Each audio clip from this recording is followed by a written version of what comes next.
On November 17th, one of my coworkers of many years passed away. Oh, that's not true. She had a heart attack on the 17th. She passed away on the 20th.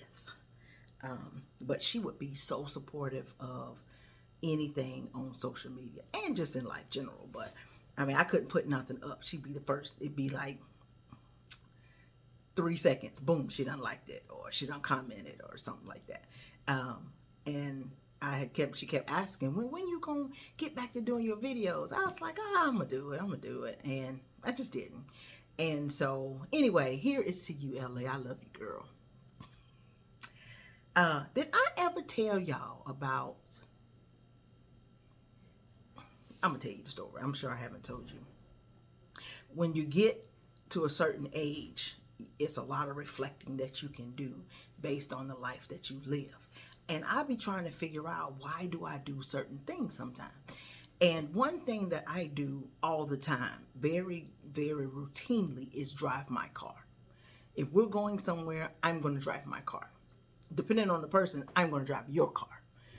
I want to be in charge of driving. I want to be in charge of leaving whenever I get ready to go. And so I was just wondering why it was so innate. And this story came back to me, and I was like, this is exactly why I do what I do. So picture it. 1995.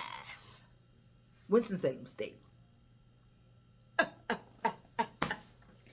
That's a throwback to the Golden Girls, just in case y'all youngins don't know. Anyway, so we are hanging out, and it is myself, K, D, V, and T. I know them are some initials, but I'm going to do that so that way I don't have anybody's names running around. We decide that we're going to leave Winston-Salem State and we're going to go down the road to Livingstone College, which is in Salisbury. And it's about 30, 45 minutes, depending on who's driving, to get to Salisbury. So we go, and D has a guy friend that is there. So we just going to go hang out, you know. Okay, cool. So we go down to Salisbury, and, you know, we just kind of, her, D and her guy friend are hanging out, and V and T have gotten into the spades game. Now, I am 47. I don't know how to play spades, and I don't care that y'all talk about me about it. It means nothing to me. I don't want to learn either. Don't care.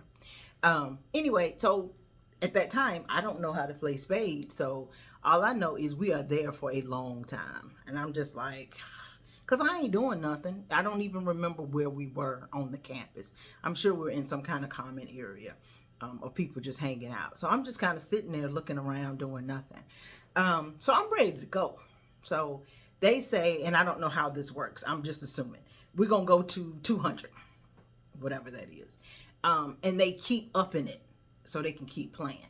And they are really playing. V and T are throwing the cards down, and they just, you know, doing all the things. And I'm like, okay, I know this ought to be over by now.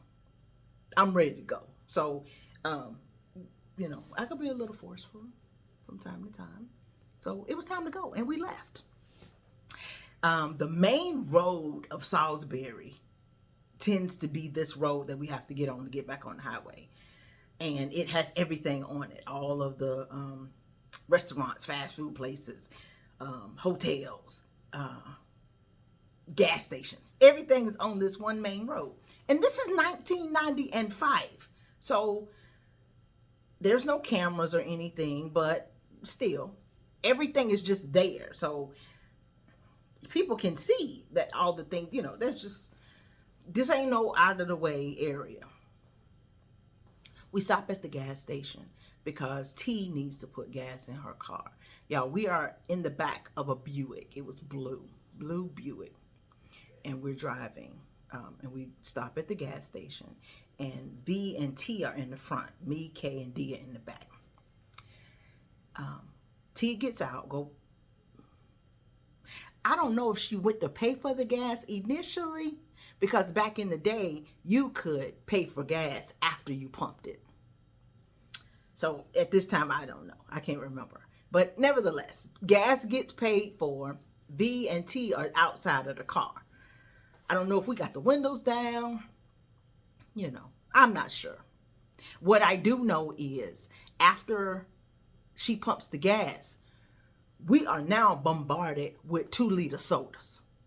Now you're like, Nietzsche, how does that make sense? Because back in the day, they had advertisements that sat at the pumps and they would line up, you know, Dr. Peppers and Coca-Colas and Sprites, line them up right there at the pump.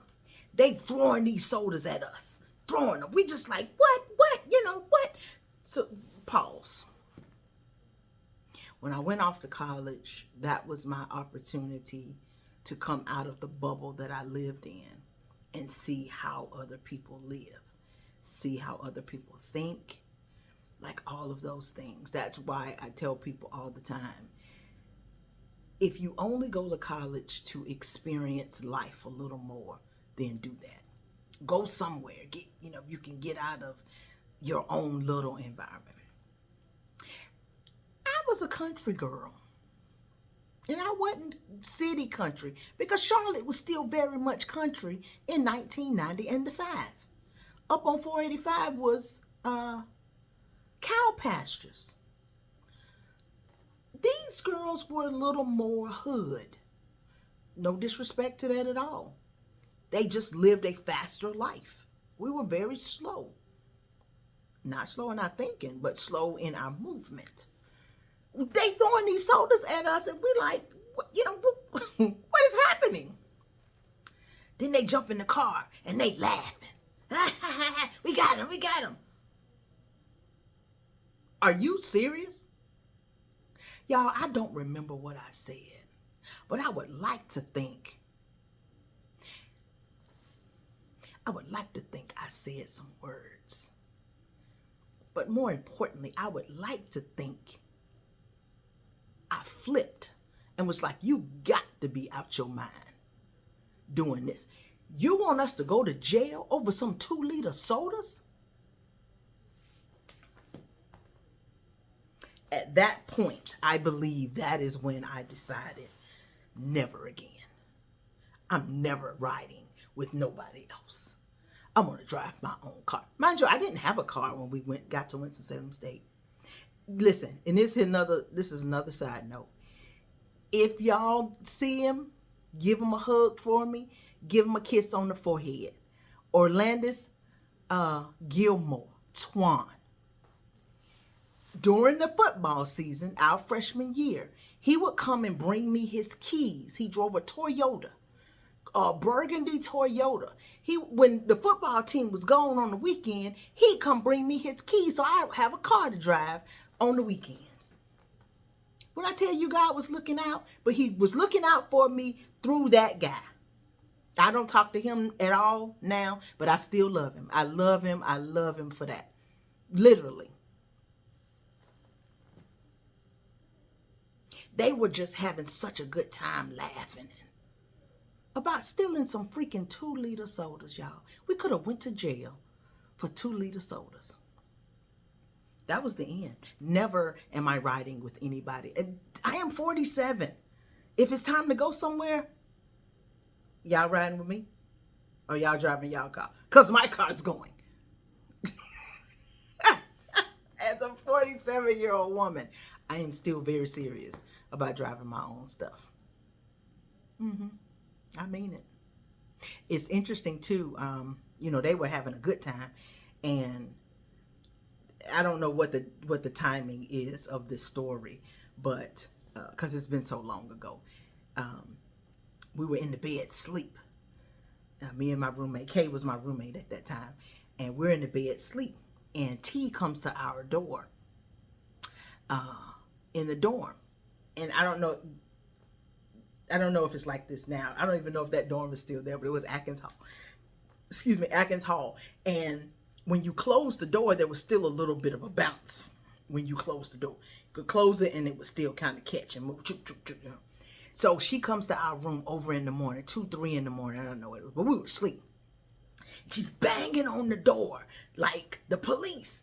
And so it sounds like bang, cat, cat, bang, cat, cat. That's what she's doing.